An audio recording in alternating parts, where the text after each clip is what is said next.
Well, I guess they haven't nerfed the carbine or fixed the netcode while I was gone. What's up, guys? Armada here, and I got you some more Titanfall gameplay. I know this is a rare seen individual on my channel, and I haven't posted Titanfall in quite some time as I get C4 by this nice guy, or Satchel Charged. And this is also another thing I want to talk about is the players in the community. You know, you'll see in the title of this video, I want to talk about a few things. So let's get started. First things first. I've been playing Titanfall for the past few days now, and I've been really enjoying myself. It's a fun, refreshing new game to go back and play from Call of Duty and even Battlefield. I get this guy that was still camping up there. You know, people are still going to camp, even in a highly influenced rushing game. Like I said, we'll get to that in a minute. But, you know, like I said, I wanted to mix it up, play some Titanfall, and I'll bring you guys some Titanfall gameplay. Hopefully you'll enjoy it. I know some people are burnt out on it. They say it's more fun to play than to watch, and I completely understand that, but this is some pretty high-paced action. And I think you guys will really like it. It's basically mainly pilot kills. I'll be my Titan most of the game, but like I said, I think you guys will enjoy it. I try my best to not just farm bots, if you will. You know, that's not what I try and do when I play attrition or any game mode for that matter. But for one, I don't have my intro, and that's one thing. I just got another new hard drive for my computer. This is going to be my video hard drive. It's a 2 terabyte, and it's a pretty decent little video, about to say video card. It's a pretty good little hard drive. I picked it up at Best Buy for like, I got it on sale. It was like $80. Couldn't pass that up. And I got a terabyte hard drive for just my games. So I have 2 different hard drives, one for my games, so none of my recordings will slow that hard drive down. So I can just put all my games on there and do all that from Steam and Origin, all that good stuff.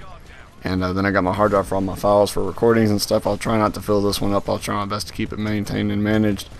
And we'll hope for the best and see how that turns out. But, you know, like I said, what is with the netcode in these video games? They cannot seem to get it right. They always seem to have this weird lag compensation or lag or host connection, and I kind of wanted to break that down and what I think is the reason why it does that and why they have not been able to fix it. And, you know, I'll just give my thoughts, and I want to get your guys' opinion on it as well and what you think about it. Now, we kind of noticed this in Call of Duty and Black Ops 1 and stuff. That was when we first started noticing it, is when you started seeing this weird stuff where you would die behind walls and stuff. And ever since then, every shooter has followed that path. They've seemed to adopt that, I guess if you will, like, not even ability really, but they've adopted that kind of thing where it's like the norm to die behind walls and around corners and all that stupid stuff that just shouldn't happen. Now, one theory I have is, and this is especially for Call of Duty, they always choose the connection that is the fastest. Now, that is not to be conceived as the connection that is the best. There's a big difference between the best connection and the fastest connection. The person who has the fastest connection may not have the strongest connection. They may just be closer to the main server of that choice in that region. That's just how it's selected, especially when you have peer-to-peer connections, so that's mainly the ones that don't have dedicated servers. So games like those MMORPGs and stuff like that, they usually have dedicated servers for all the people who play it, because no one's connection will be able to actually run those servers. They're just far too advanced to do that, so that's why they have these specific dedicated servers to run these big ass games like MMORPGs and stuff, like those World of Warcraft games and, you know, those League of Legends games and stuff like that. Now again, I don't really play those games, so I can't really give my opinion on what I think about those servers, but I have played them from time to time, and I'd say they run pretty smooth. It's basically, if you have a good connection, you do good, and if you have a bad connection, well, you're shit out of luck. I'd say upgrade, honestly. It's time to not use dial-up anymore. Heck, I mean, there's way better options to get internet these days. You have a better chance of taking your neighbor's Wi-Fi and actually having a better connection than having dial-up or DSL or something as bad as that. And, you know, a lot of people, they just neglect the fact that, you know, decent internet is the way to go.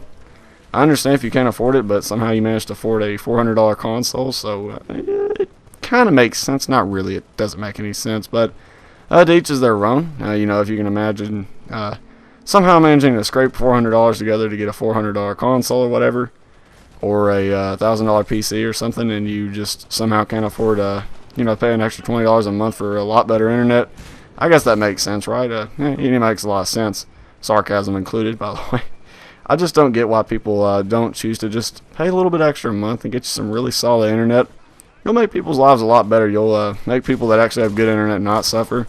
And I don't know why game developers or game publishers or whoever is the decision-making process that goes into this, why they always choose the fastest connection. Look, I'd rather wait an extra 2 to 3 minutes to get the best possible connection for the time being of waiting. I'd rather wait, like I said, an extra 2 to 3 minutes, and I'm sure you guys would agree with me, to get a much greater connection, a much stronger connection, a much better host. Most of the time, whenever the host does migrate, it usually does choose me. whenever I'm playing Call of Duty, of course, and pretty much any game that, like I said, has peer-to-peer connections. So I don't know why they don't just give me host every time I search for the lobby, or someone that has a really ridiculous connection like me. I have a pretty good connection. I'm basically one step down from Fios, and for those of you who don't know what Fios is, that's basically one of the best internets you can get in the United States besides Google Fiber, which, that internet alone is beastly enough. If I had Google Fiber, I mean, I would never pull host because, like I said, they only choose the best, not best connection, my bad, the fastest. They never choose the best. I don't know why. They need to start making it where it automatically chooses the best connection, or at least have the option to, because I'm getting sick and tired of dying around walls. I don't know about you guys, but like I said, I've been sick and tired of it, and I've noticed a pattern that's been in these past few games. It's been in Battlefield, it's been in Call of Duty, it's been in Titanfall, it's been in pretty much the past few games of 2012 up to 2014. I'm just sick and tired of it. I know a lot of you are as well. I mean, we're just tired of it. We pay hard-earned money for these games, and we expect a really polished product. So moving on to the next thing, the other big influence that irritates a lot of good players that just like to play and have fun. The community. Now, the community has a huge impact on how the game plays, functions, and all that good stuff. And the FPS community has changed drastically in the past 3 to 4 years, and I've seen it change a lot, seeing as I've been around in the FPS community for at least the past 7-8 years. It's changed a lot. Especially when I first started gaming, a lot of people just wanted to game, have fun with their friends and stuff. Now it seems like people are trying to be really competitive and use the best loadouts, and I do best, as in what I mean by best, I mean the cheapest class loadouts, and play like a complete douchebag. People play like jerks. They run in full parties, and they use the cheapest tactics. And I know people will say, this is the worst excuse I've ever heard, by the way. They say they put in the game for a reason. But honestly, the devs don't have enough time to test and see what is overpowered, what's unbalanced, and what needs to be fixed. That's our job to do that. Now, obviously, it is their fault if they don't fix it. Obviously, the carbine still hasn't got a nerf, and it's well overdue for a nerf, in my honest opinion. That's just some of my thoughts. I mean, feel free to let me know what you guys think down in the comments section below, what you think about how players influence the game. Like you see, there was people camping in Titanfall or Ruster's game. Some things will just never change, I guess. But you guys, of course, have an awesome day. I'll see you in the next one. Thanks for watching.